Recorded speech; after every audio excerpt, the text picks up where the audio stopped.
Ventilar mecanicamente um recém-nascido que nasceu a termo e um recém-nascido que nasceu pré-termo, ou seja, antes de completar 37 semanas de idade gestacional, é a mesma coisa? Será que tem particularidades? Fica aqui comigo nesse vídeo que eu vou te explicar melhor sobre esse tema. Se você ainda não está inscrito aqui no canal, aproveite para se inscrever.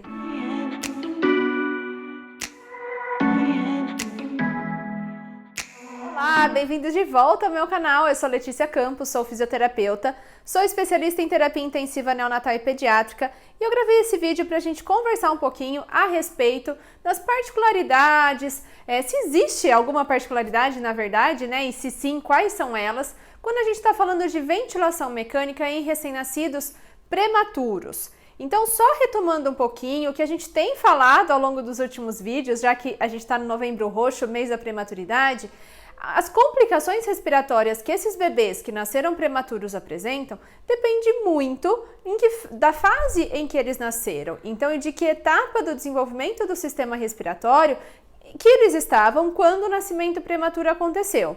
É claro que com o nascimento prematuro, eles vão ter uma imaturidade muito importante, uma redução do número de alvéolos, dependendo ainda de uma deficiência muito importante de surfactante, e tudo isso vai levar a complicações respiratórias, como por exemplo, a síndrome do desconforto respiratório.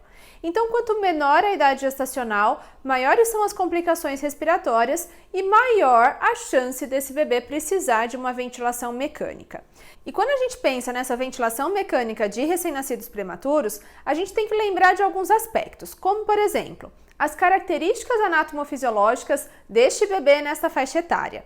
É claro que toda criança tem uma série de características muito particulares e isso faz toda a diferença na hora da gente fazer um suporte ventilatório, seja ventilação mecânica invasiva ou não invasiva. A gente tem vídeo aqui no canal falando sobre a fisiologia neonatal e pediátrica e também tem vídeo aqui no canal falando das particularidades da ventilação mecânica nos neonatos. Mas o que eu quero te mostrar aqui é que, além dessas características, além dessas particularidades, o recém-nascido que nasceu pré-termo, ele vai ter algumas particularidades a mais. Por que algumas particularidades a mais? Porque, como eu disse, é tudo ainda muito imaturo. Então, um dos principais pontos quando a gente está falando de ventilação mecânica em recém-nascidos prematuros é com relação à proteção desse sistema respiratório. A gente vai ter que sempre buscar uma ventilação mecânica o mais protetora possível. Por quê? Ele tem algumas particularidades próprias da idade, própria da faixa etária neonatal, ainda mais exacerbadas, potencializadas, se assim a gente pode falar, por conta da prematuridade, e ele tem também a imaturidade do sistema respiratório, ainda está em fases muito iniciais do desenvolvimento de alvéolos, as estruturas ainda não estão totalmente formadas, tem uma deficiência de surfactante muito importante, e quando esses bebês são submetidos à pressão positiva da ventilação mecânica, que não é nada fisiológico, isso vai causar um estrago muito grande, porque aquele sistema respiratório, apesar de ter uma característica de plasticidade ainda muito importante nessa fase, vai ter que terminar fases importantes do seu desenvolvimento sob uma condição que não é nada fisiológica, que é a ventilação mecânica, muitas vezes em associação com a oxigenoterapia, que também não é nada favorável para esse desenvolvimento, não é nada favorável para esse pulmão ainda tão imaturo. Então, o que a gente mais vai precisar se atentar é a fazer uma ventilação mecânica protetora sempre que possível. E junto com tudo isso, a gente começa a entender que alguns modos e modalidades ventilatórias não funcionam muito bem em neonatos, muito menos em recém-nascidos prematuros. Por exemplo, qualquer modo ou modalidade que exija um esforço maior desse paciente, ele ainda tem uma musculatura pouco desenvolvida, ele ainda tem uma baixa complacência pulmonar e uma alta complacência de caixa torácica, ele ainda tem uma alta resistência de vias aéreas e ele tem que brigar contra todo o circuito. Então, muitas vezes, alguns modos e modalidades não funcionam muito bem para esses bebês, como, por exemplo, o nosso famoso SMV, que ele tem que fazer respirações espontâneas no meio do caminho, entre as respirações mandatórias. Ah, mas e o SMV associado à pressão de suporte funciona? Também não, porque a pressão de suporte acaba tendo uma série de assincronias, uma série de desfechos negativos nos recém-nascidos, especialmente nos prematuros, porque eles utilizam tubo sem cuff, e aí tem vazamento e acaba prolongando demais o tempo expiratório, gerando uma sincronia muito importante. Então, esses modos e modalidades, eles devem proporcionar para esse paciente o menor esforço possível e fazer com que ele tenha uma boa troca gasosa, uma redução do seu trabalho respiratório diante das condições que ele tem. E aí, além de tudo isso, né, ainda protegendo esse sistema respiratório, evitando lesões importantes por conta da pressão positiva, altos volumes, oxigenoterapia e assim por diante, para que ele possa finalizar o seu desenvolvimento em condições mais adequadas.